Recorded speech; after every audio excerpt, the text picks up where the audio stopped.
Alright y'all, welcome back to Common Arms channel. Okay, so today we're doing something kind of different. We're doing a pistol comparison. Now we have the Sig Sauer M18 and the Beretta 92A1, which is basically the civilian equivalent of the military's M9A1. Now I'll start off by saying I have pretty extensive experience with both of these.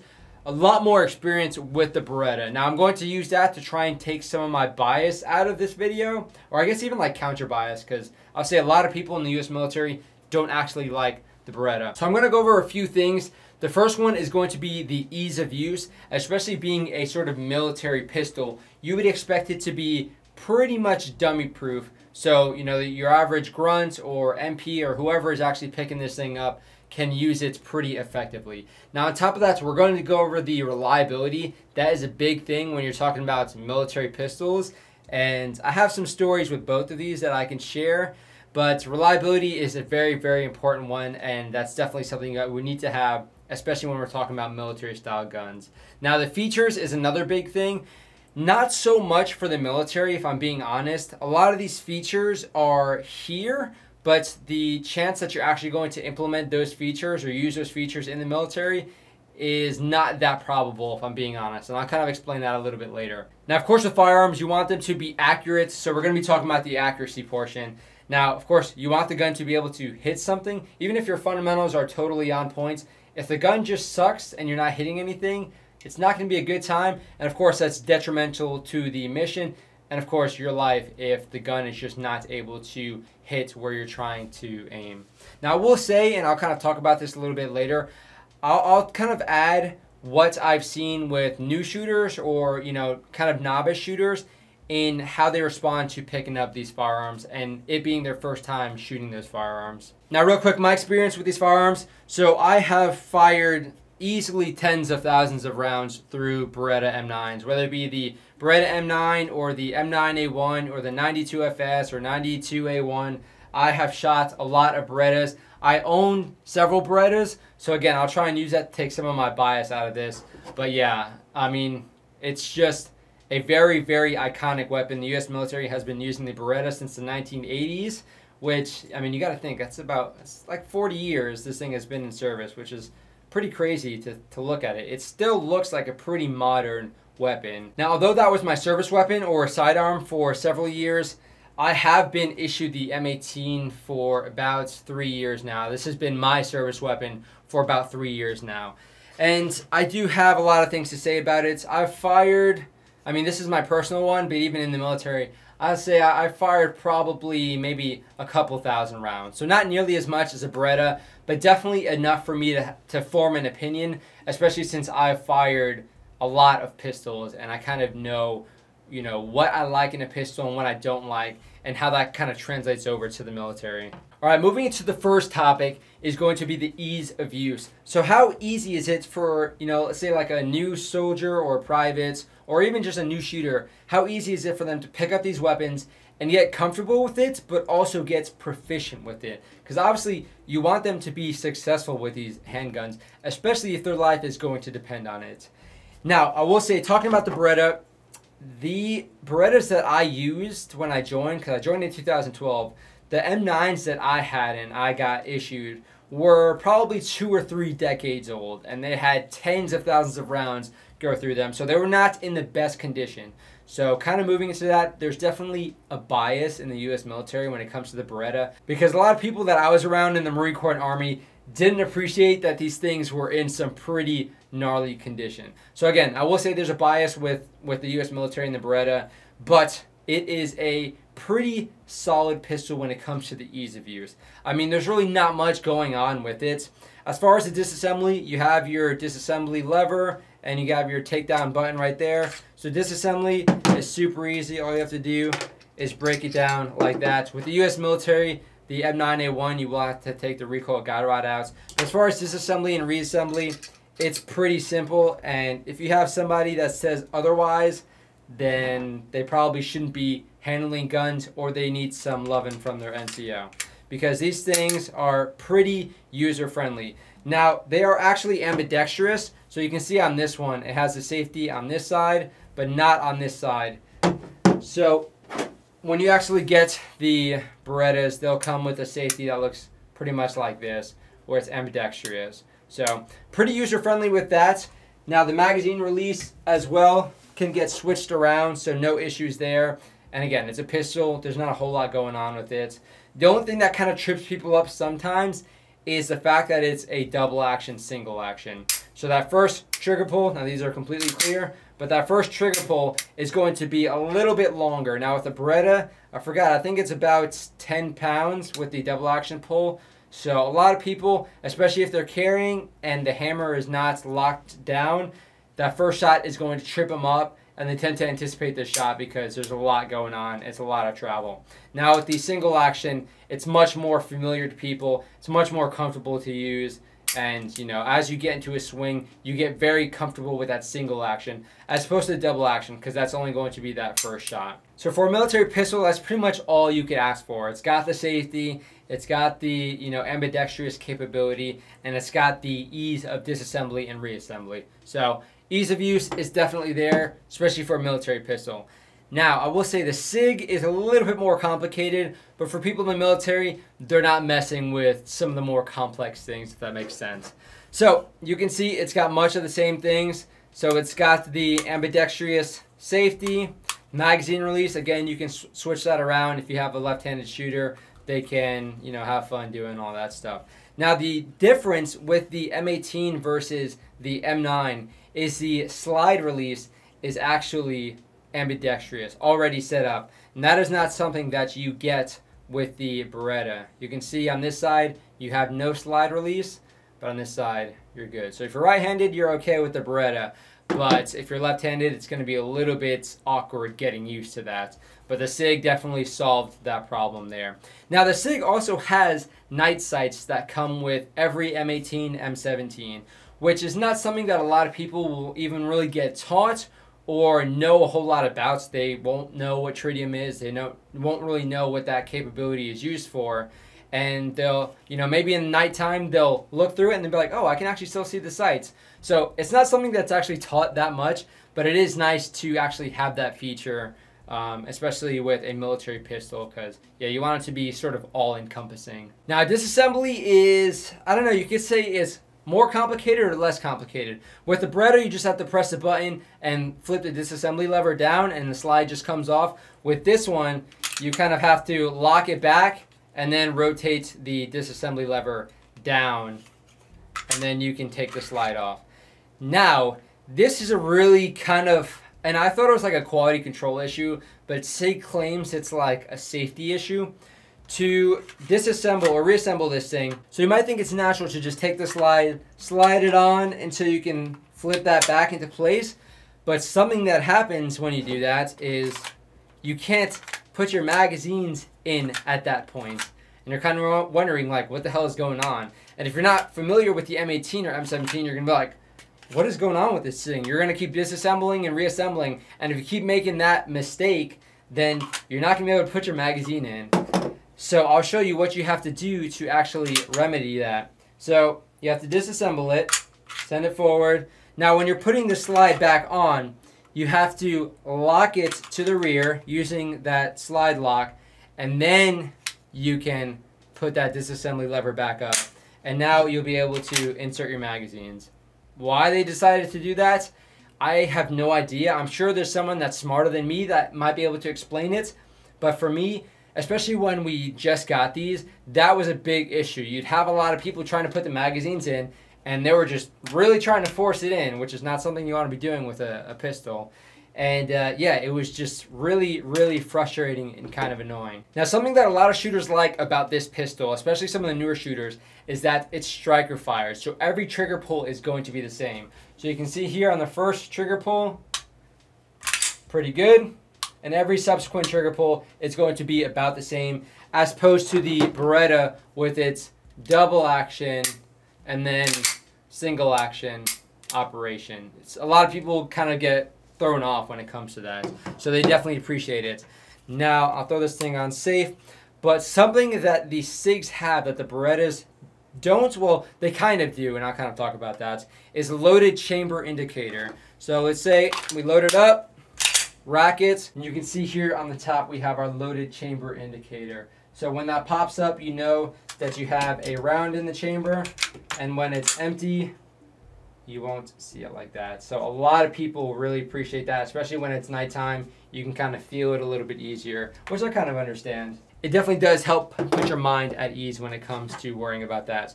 Now the Beretta does kind of have something like that.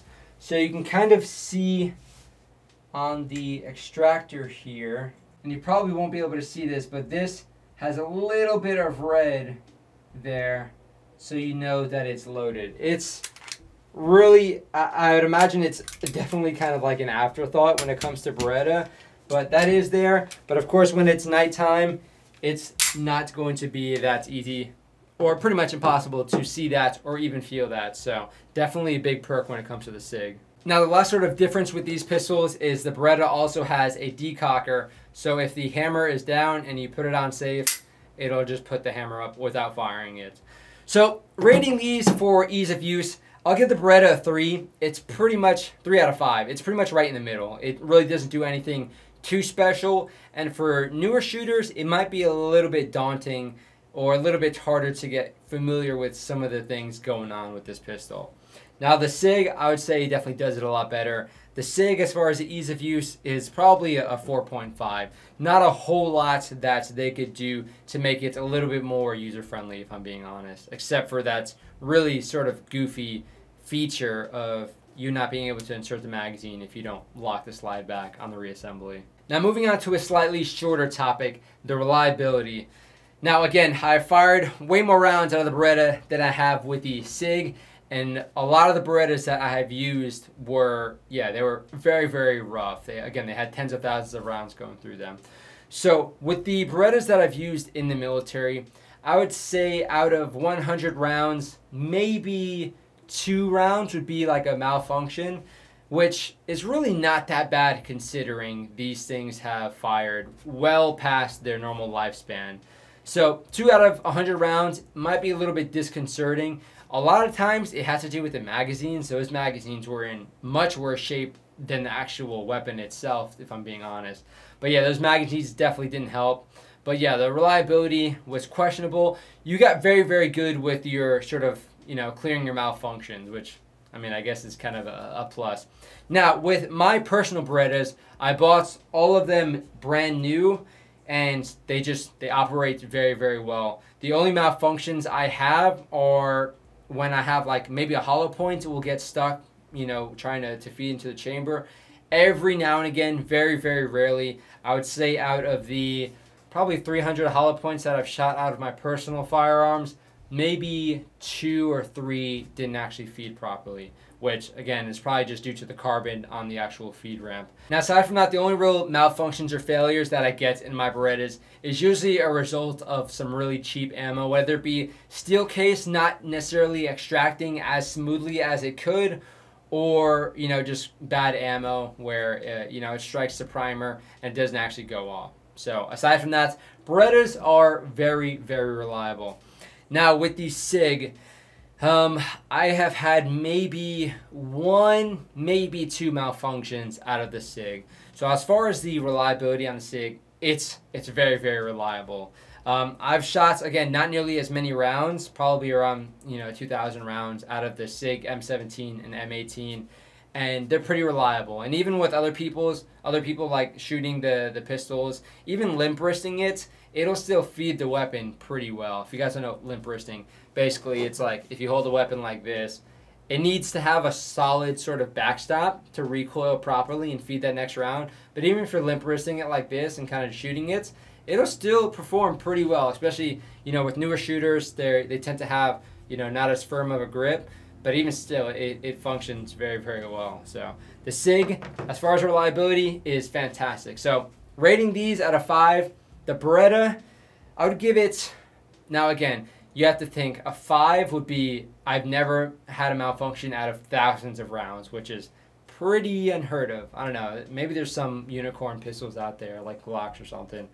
But that being said, I would say the Beretta, I'd give it, you know, a 4 out of 5. The Sig, I would give it a 4.4 out of 5. again, getting any higher than that would be kind of rare, and it might just be lucky depending on, you know, the ammo and the condition of the weapon and just all the environmental factors coming together. So both of these pistols are very reliable, and I'm pretty comfortable having to rely on my life for both of these. Now for features, we've kind of talked about that already. Now you can see, and this is with the M9A1, it does have a Picatinny rail. With the M9, it does not. But of course, you can mount a flashlight or what have you very, very easily on the Berettas. So features, as far as lights, you have that capability. You can change out the sights if you want to get night sights. Not really something that's going to happen in the military. And this thing cannot take a red dot sight. Obviously, it's got no mounting system to have a red dot sight on there. You can get aftermarket like Langdon tactical slides, which will allow that. But as far as these stock pistols, yeah, you can't do that with the Beretta.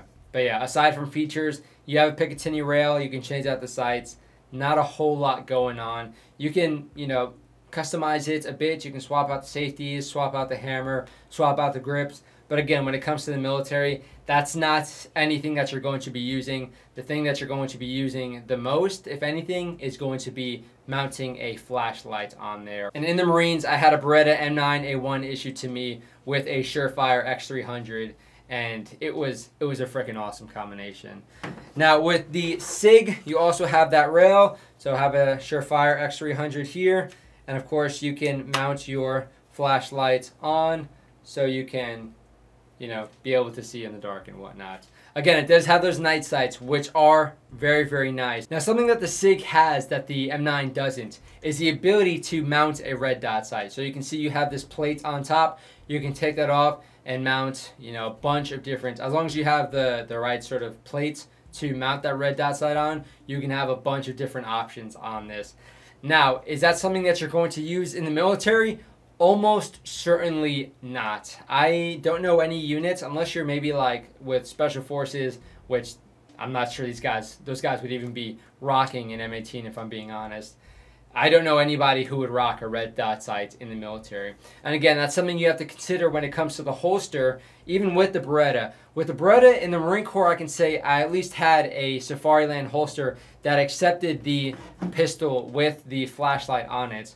Now, in the Army, so far we have a Safariland holster sort of setup, which is great, but there's no option to actually put a flashlight on there and use it with that holster. So your unit could maybe special order some holsters, but again, that's something you need to consider. Just because you can mount a flashlight on it doesn't mean it's going to be any use, because you might not be able to put it in your holster with that flashlight. Especially if you have a red dot sight on, that's even more scrutiny you have to have for the holster.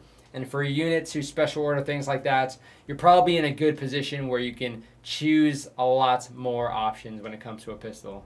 Now, we've already talked about how these things are ambidextrous. Now, another thing that the Sig has that the Beretta doesn't is the ability to take out this entire operating group. So you can see here, all of this pretty much gray, black, shiny stuff. You can take that module out and put it in a different frame. Now, a lot of units won't implement that. However, and this is kind of part of the contract deal, there are other frames you can use, so you can swap that out. Now, if I'm being honest, that's not a feature that a lot of units will offer because they might not be comfortable with it. But with my units, that is something that was offered. If your hands were, you know, too big or too small, you had the ability to change out the frame, which is not something that I expected. I thought it was just like a gimmicky thing, but the units did have different frames, which is pretty freaking cool to be able to customize it like that. And again, you know, if you're left-handed, you can swap that magazine release around and you're good to go, which was pretty freaking surprising. So as far as that is pretty awesome when it comes to the Sig. Now, when it comes to the magazines, the Berettas will either have a 15-round or 17-round magazine pretty much issued with it or shipped with it. The Sig M18 and M17 actually come with a 17-round magazine and a 21-round magazine, which, you know, it's nice to be able to carry this. You know, 17 rounds is pretty good when you're just talking about carrying. But if you need to load it up and get a little bit more firepower, a little bit more capacity, you can do that as well. So that is pretty nice to have that option as well. And it's not like absurdly long to where it's like kind of a pain in the butt to use or even like draw. So you're good to go on that front. And yeah, I mean, the magazines are pretty good quality for both of these. Now, both of these magazines are made in Italy, and that's something that I've noticed is Italy makes some of the best magazines you can actually find on the market. So that's just something that I've picked up being a shooter. Now, moving on to, again, another short topic is the accuracy. Now, a big contributing factor when it comes to, and again, this is completely clear, a big contributing factor when it comes to accuracy is the sights. So these aren't necessarily what all Beretta sights are going to look like, but these are very, very nice sights. So they're pretty narrow. They have a good space, not necessarily too much, but then it's also got a nice front sight. So I kind of prefer having more slim sights. It just makes it a little bit easier to point the weapon and get the sights on targets without obscuring as much of your view. Because obviously if your sights are like really wide, like the M18, and I'll kind of show you that in a little bit. If your sights are really wide, it's going to cut off a lot of your perspective. And you can see here with the Sig, these sights are very, very thick. Now I showed you it's clear because a lot of people will have, you know, some issues with me doing this. But you can see when you're sighting in, your rear sight is going to cover up a lot of your field of view. So let's say this front sight is on target, you can't really see too much of what's on the side as opposed to the Beretta here. If you see, you know, if you're sighting in, you still have a pretty decent amount of field of view on either side of the rear sights, which does make a difference when it comes to like the target acquisition and of course your accuracy. You need to have some really good sights. And the Sig, although it's got, you know, tritium, and that's pretty cool to have, you know, those night sights, and it does have the ability to swap the sights out, that's not something that's probably going to happen. So you're pretty much stuck with these. And this rear sight, it's just, yeah, it's too thick for me. There's a lot going on. It doesn't need to be this thick, in my opinion. So that definitely does affect the accuracy in my perspective, as far as the ability to actually get, like we say, aim small, miss small. If you can have sights that are a little bit more precise or a little bit skinnier, you can get that point of aim a lot closer in a smaller group as opposed to sights that are a little bit wider and, yeah, kind of chunky.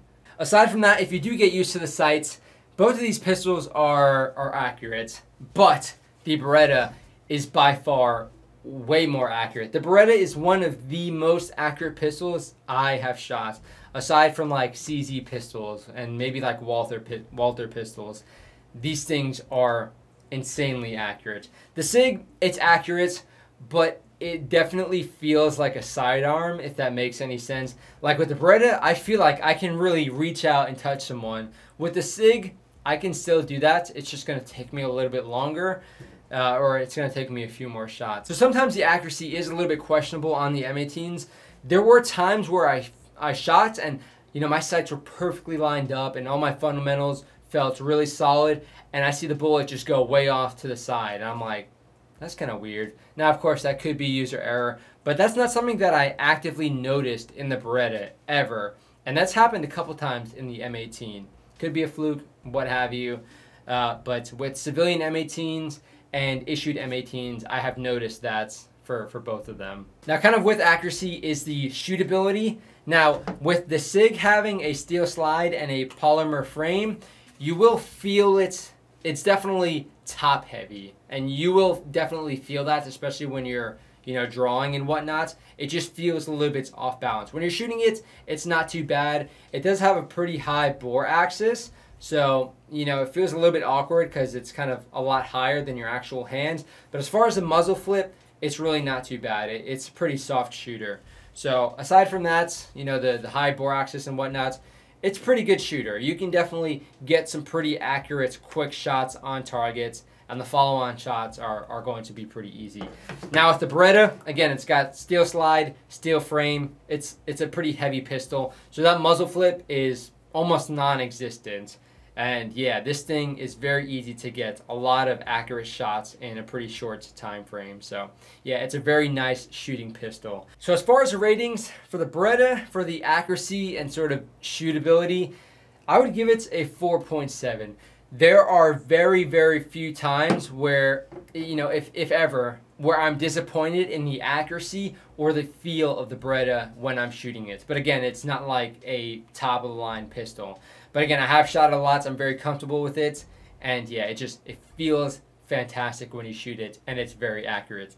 With the M18, again, it's not horrible, but it's not special, especially compared to a lot of other pistols that I've fired. So as far as accuracy and shootability, I would give it a 3.8. It definitely gets the job done, and you know it's pretty accurate, but not nearly as much, and it's not nearly as fun to shoot as the Beretta. Now again, the last two things I'm not going to harp on too much, but the sort of carry ability for both of these pistols, it's pretty good. You will feel the M18 be a little bit more off balance, especially if it's got a Surefire on it.